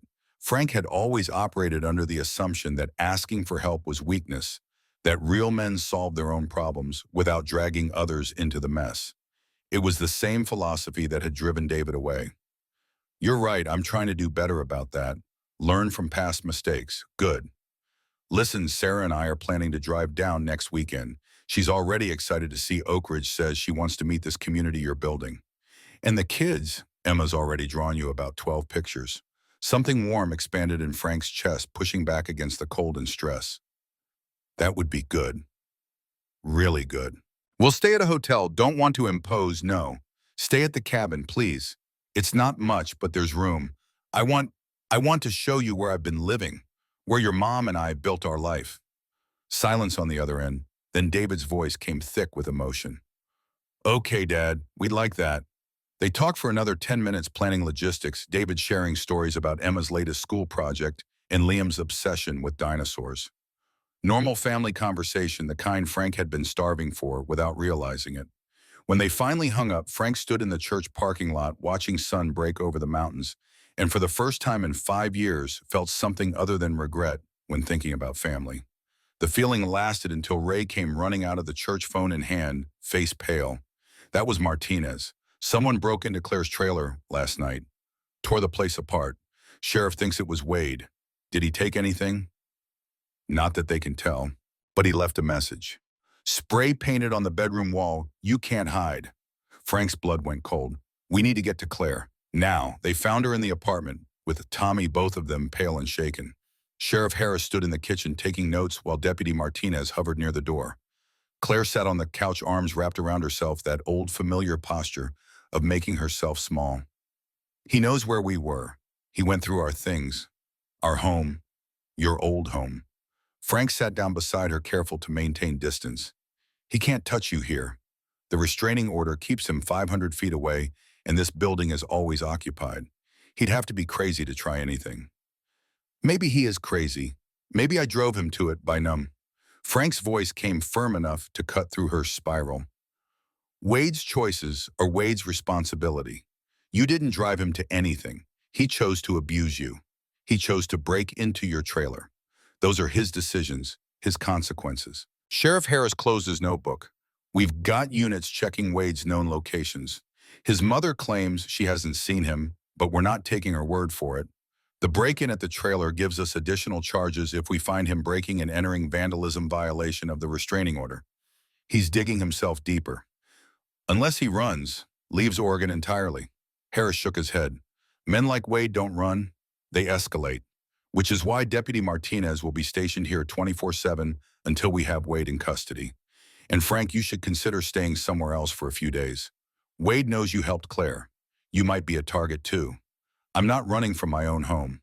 It's not running, it's being strategic. Frank stood jaw set. I've got a shotgun and 45 years of stubbornness. Wade wants to come at me, he's welcome to try. Ray walked Frank out to his truck, concern evident in his expression. You're letting anger make you reckless. That's not honor. That's pride. Maybe it's both. But I'm not going to hide while Wade terrorizes people. Someone needs to draw a line. Drawing lines is the sheriff's job. Your job is staying alive long enough to see your grandchildren next weekend. The words hit harder than expected. Frank leaned against his truck, feeling the weight of everything pressing down. Claire's fear, Tommy's vulnerability, Wade's escalating violence, Ryan's lurking threat, and underneath it all, the fragile reconnection with David that could be destroyed if Frank did something stupid and got himself killed. What would you do? In my position, Ray considered the question. I'd trust the system, let Harris do his job, focus on supporting Claire and Tommy without putting myself in the line of fire. And if the system fails, if Harris doesn't find Wade before Wade finds Claire, then we deal with that when it happens. Together, not with you playing lone vigilante at 67 years old. Frank nodded, acknowledging the wisdom, even if he wasn't sure he could follow it. The drive back to his cabin felt longer than usual. Every curve in the road, a potential ambush point. Every shadow between trees, a possible threat. By the time he pulled into his driveway, his shoulders ached from tension. The cabin remained undisturbed, but Frank went through the same security check as the night before: windows, doors, workshop perimeter. Everything was clear. Everything was normal. Yet the sense of being watched persisted, that combat instinct, whispering that danger was close, even when evidence said otherwise. He spent Thursday afternoon organizing the guest room for David's family, changing sheets that hadn't been changed in months, dusting surfaces that had accumulated layers of neglect. The work was practical but also symbolic. Preparing space for family meant believing he'd still be around to welcome them, meant choosing hope over resignation. By evening, exhaustion finally caught up. Frank heated a can of soup, ate it, standing at the counter, then collapsed into the recliner with the shotgun prop beside him. The television played news he didn't process, background noise, while his mind churned through scenarios and contingencies. The phone call came at 9:30, jolting him awake from a doze he hadn't realized he'd fallen into. Ray's voice came urgent and low. Frank, we've got a problem. Harris just called. They found Wade's truck abandoned on a logging road about 5 miles from your place. Engine was still warm. Frank was already moving, reaching for the shotgun. You think he's coming here? I think you need to get out of that cabin. Now. Go to the church. The sound of breaking glass cut through the night, sharp and immediate. Frank spun toward the kitchen window, where a rock the size of a fist lay among scattered shards. And outside, barely visible in the darkness, a figure moved between the trees. He's here! Frank kept his voice steady, shotgun already raised. I'll call you back. Frank, don't. He hung up, dialed 911, gave his address in clipped military precision. Active threat, armed homeowner, send units immediately.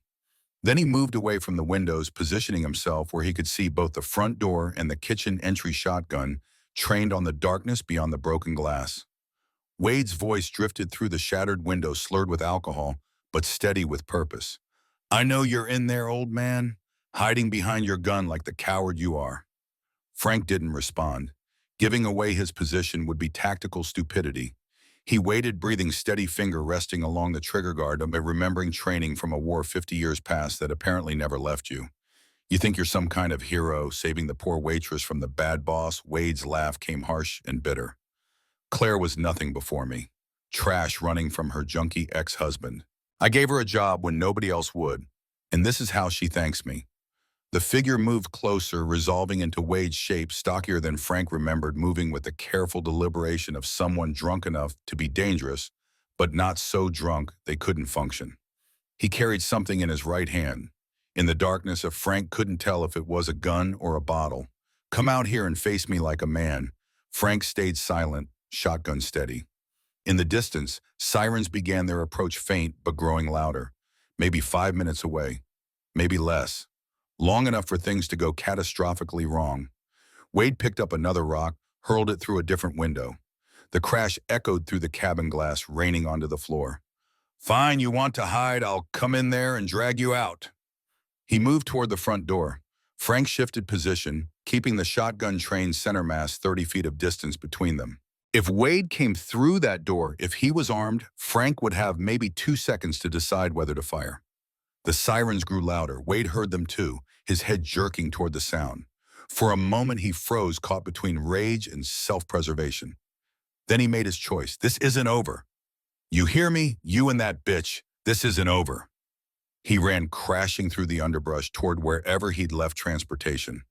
Frank stayed in position, didn't lower the shotgun, didn't move from cover until red and blue lights swept across the cabin walls, and Sheriff Harris burst through the front door with 2 deputies behind him, weapons drawn. Clear, Frank called out, finally lowering the shotgun. He's gone. Headed north into the woods. Harris radioed for backup, sent deputies in pursuit, then turned to Frank with an expression caught between relief and frustration. You okay? Couple broken windows. Pride a little damaged. Otherwise fine. This is exactly what I warned you about. Frank set the shotgun on the table, suddenly aware of how badly his hands were shaking. Not fear, adrenaline dumped, the aftershock of combat readiness with nowhere to discharge. You were right, I was stubborn. Old habits. Can you come to the station? Give a formal statement. Can I board up my windows first? Harris helped in pulling plywood from Frank's workshop and nailing it over the broken glass while deputies combed the woods with flashlights and K9 units. The dogs picked up Wade's trail, tracked it to a dirt road where tire marks suggested he'd had a second vehicle waiting. Smart enough to know his truck would be spotted. Smart enough to plan an escape route.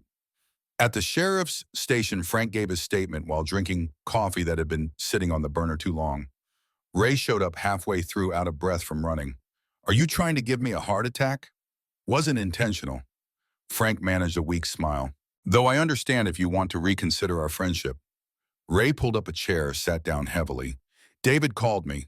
Wanted to know if you were okay. Apparently the 911 call got logged and somehow made its way to news outlets. Local reporter called him asking for comment about Frank Donovan, 67-year-old standoff with dangerous criminal. Frank closed his eyes. That's just perfect. He's driving down tomorrow instead of next weekend. Said he's not waiting when his father's being threatened. Sarah's coming too. They're leaving the kids with her parents, didn't want to bring them into potential danger. The guilt hit like physical force. Great.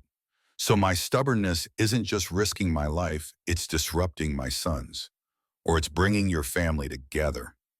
Ray's tone softened. David didn't sound angry, Frank. He sounded worried.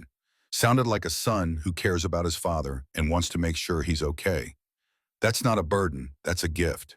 Sheriff Harris returned with updated information. Wade ditched the second vehicle 3 miles east. We found it abandoned with the engine still running. K9 units tracked his scent to Highway 22, where it goes cold. He either got picked up by someone or flagged down a ride, so he's in the wind again. For now. But we've got him on video from a gas station security camera filling up the second vehicle yesterday afternoon. His face is clear, identifiable. I've sent it to every law enforcement agency in Oregon, Washington, and Idaho. Someone will spot him, unless he leaves the region entirely. Harris didn't disagree. It was after midnight when Frank finally made it back to his cabin, the plywood over his windows making it look like a house under siege, which he supposed it was. He collapsed into bed, fully clothed, shotgun within arm's reach, and managed 3 hours of sleep before dawn dragged him back to consciousness. Friday morning, he drove to the church to check on Claire and Tommy. Deputy Martinez had been replaced by Deputy Chen, a stocky man in his 50s with the patient demeanor of someone who'd worked overnight shifts for decades. Claire met Frank at the door, Tommy hiding behind her legs. "We heard what happened. Are you okay?" Frank nodded, not trusting his voice immediately. The reality of last night was starting to sink in, how close it had come to violence, how easily it could have ended, with him shooting Wade or Wade shooting him. The weight of it pressed down on his shoulders. Tommy peeked out from behind his mother. "You're really brave, Mr. Frank." "Not brave, just old and stubborn." Isn't that the same thing? The kid's logic made Frank smile despite everything. "Maybe, but next time I'll try being smart instead." Claire stepped onto the landing, closing the door behind her so Tommy wouldn't hear. "This is my fault. If I hadn't asked for help, if I'd just kept quiet." Frank held up a hand, stopping her. "We've had this conversation. Wade's actions are Wade's choices. You asking for help isn't what made him violent. Being violent is what made him violent. All you did was stop accepting it. But now you're in danger. Your family is." "My family is fine, better than fine. My son is driving down today specifically because he cares what happens to me. 8 years we didn't speak, and now he's dropping everything to make sure I'm okay. That's not danger, Claire. That's healing." She wiped her eyes, nodded slowly. "I just feel like everyone's sacrificing so much for me. People sacrifice for things that matter. You and Tommy matter. Don't ever think otherwise." Ray emerged from the church below, waving to get Frank's attention. Frank descended the stairs, leaving Claire to gather herself in private. Harris called. "They've got a development. Wade tried to use his credit card at a motel in Klamath Falls last night. Card was declined, but the desk clerk recognized him from the bolo photos. Called it in. By the time police arrived, he was gone, but they've got surveillance footage showing him getting into a white sedan with Idaho plates. Idaho Ryan. That's the working theory. Either Wade contacted Ryan or Ryan's been in touch with Wade all along. Either way, they're together now, and that makes them significantly more dangerous." The implications settled like lead in Frank's stomach. Two violent men with nothing to lose and a shared target. Claire wasn't just dealing with an angry ex-boss anymore. She was dealing with a coalition of threats. "We need to tell Claire." Ray shook his head. "Harris wants to wait, doesn't want to panic her until they have confirmation. The surveillance footage is being analyzed to see if they can ID the driver. She has a right to know. She has a right to feel safe long enough to sleep through the night. We tell her when we know for certain, not before." Frank wanted to argue but couldn't find the logic to support it. Sometimes not knowing was mercy. Sometimes information was just another burden. David arrived at 4 in the afternoon, driving a silver Subaru that looked out of place against the cabin's rural backdrop. He emerged from the driver's seat, taller than Frank remembered, broader through the shoulders, with gray threading through his dark hair that made him look like a younger version of Frank himself. Sarah followed, a petite woman with kind eyes and an expression that suggested she'd prepared herself for something difficult. The hug was awkward at first, 8 years of distance making physical affection feel foreign. But then David's arms tightened and Frank felt his son's shoulders shake with emotion, and all the practiced words disappeared into something more fundamental. This was his boy, his son. The person he'd failed and lost and somehow been given a chance to know again. "I'm sorry." Frank didn't know if he was apologizing for last night or the last 8 years or all of it combined. "I'm so sorry." David pulled back, wiped his eyes. "Me too. Dad, I should have called, should have tried harder to fix things." Sarah hugged Frank next, surprising him with her warmth. "Thank you for calling, David. He's been carrying that silence around for so long. Finally being able to let it go, it's changed him." They spent the evening at the cabin, talking through the events of recent weeks, David listening with the focused attention of someone trying to understand a father he thought he knew, but clearly didn't. When Frank explained about Claire and Tommy, about Wade and the restraining order, and last night's attack, David's expression shifted through concern to something that looked like pride. "You're helping people. Actually helping. Not just talking about honor and duty, but living it. Trying to. Not sure I'm doing it right." Sarah leaned forward. "Can we meet them, Claire and Tommy? I don't want to overwhelm them. They've been through enough." David shook his head. "We want to help Dad, however we can, even if it's just being there, adding to the community you've built around them." Saturday morning, they drove to the church together, David behind the wheel of his Subaru, while Frank rode passenger. The role reversal felt significant somehow, Frank letting his son drive literally and metaphorically, taking the passenger seat, trusting someone else to navigate. Claire answered the apartment door with Tommy beside her, both of them surprised by the additional visitors. Frank made introductions, watched David crouch down to Tommy's level to admire the latest drawings, watched Sarah sit with Claire in the kitchen, sharing coffee and conversation that quickly moved past surface pleasantries into something deeper.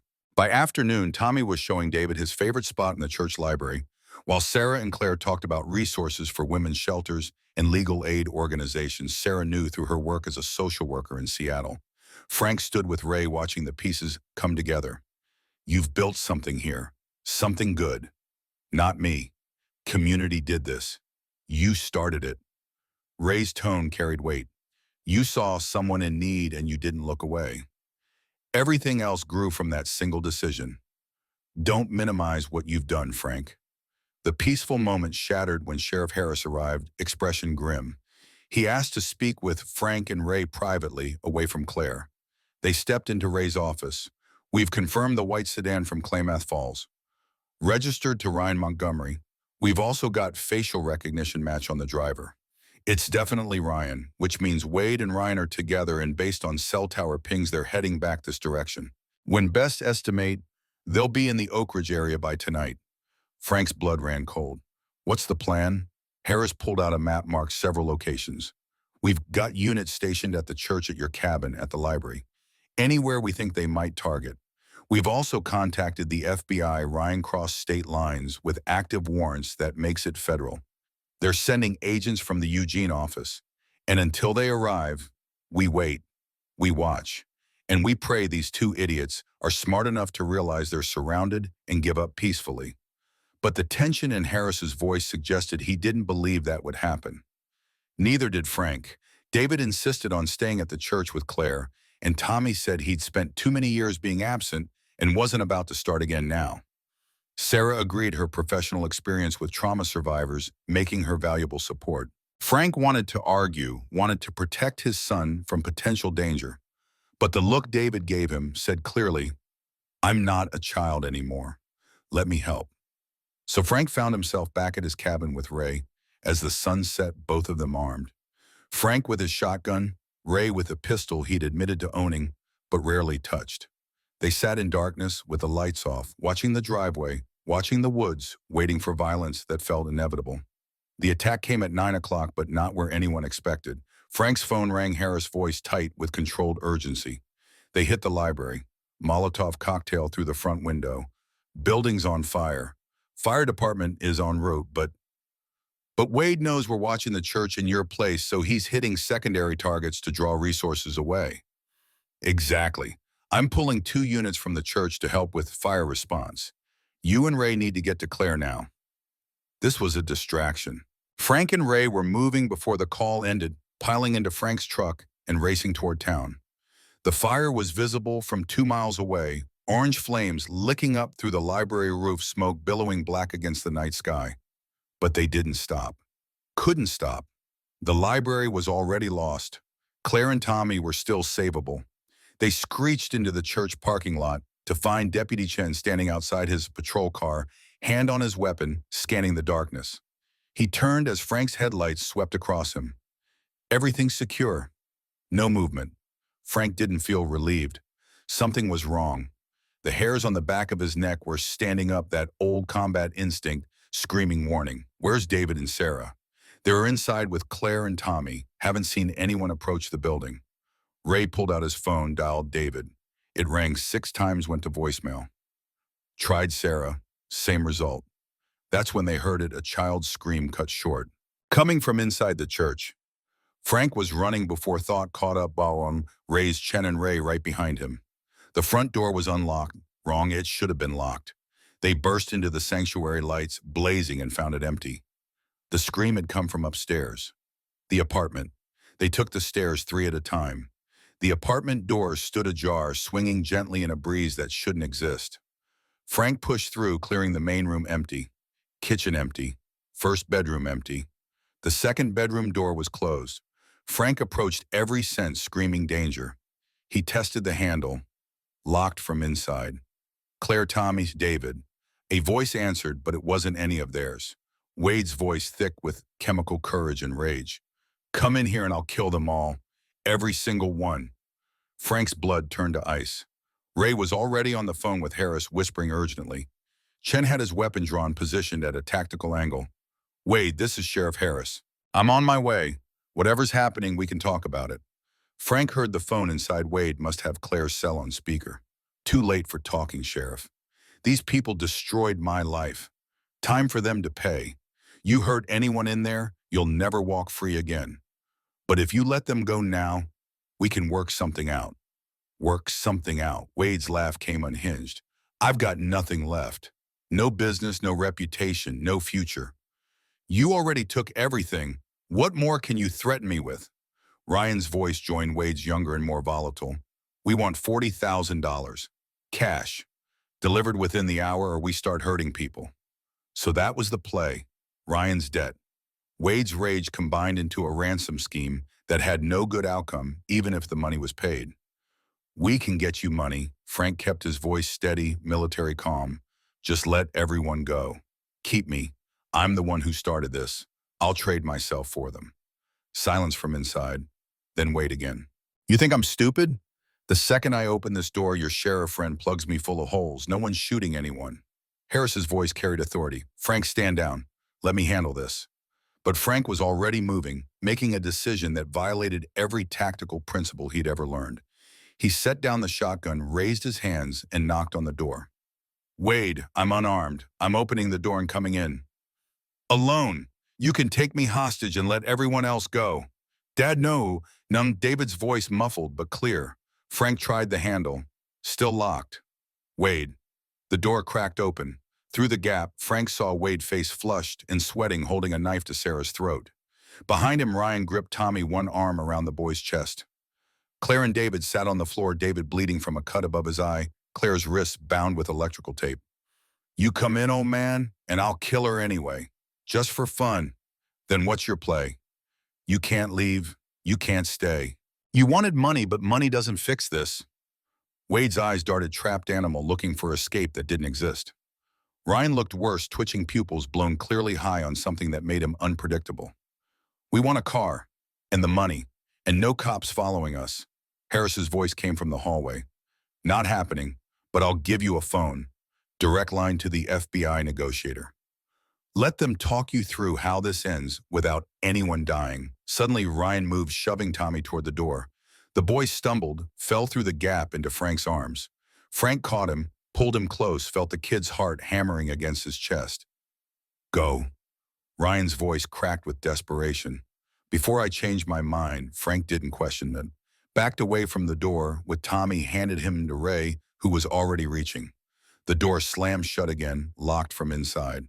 Tommy was sobbing, clinging to Ray. Frank returned to the door. You let Tommy go. That's good. That's the right move. Let the others go too. You can keep me. I'm the one Wade wants. Inside voices argued, Wade and Ryan fighting over strategy, their coalition fracturing under pressure.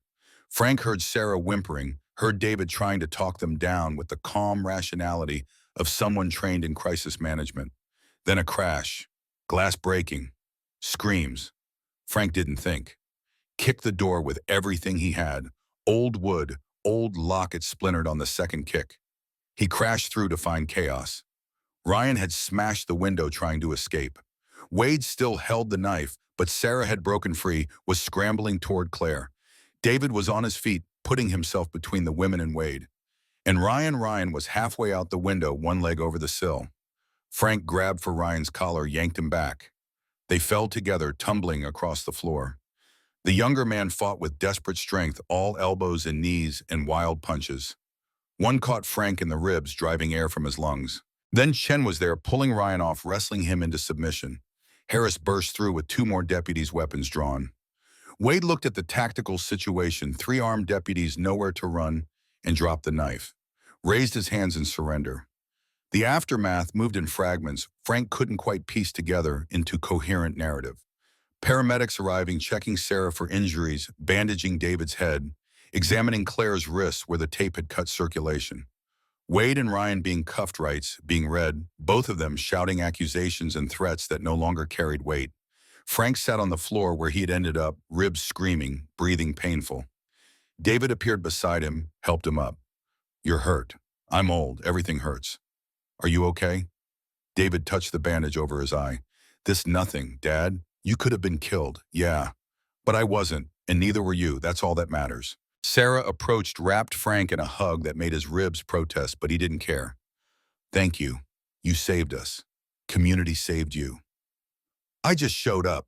She laughed, slightly hysterical. "That's what heroes do. They show up." 4 weeks later, Frank stood in his cabin living room, surrounded by more people than the space was designed to hold.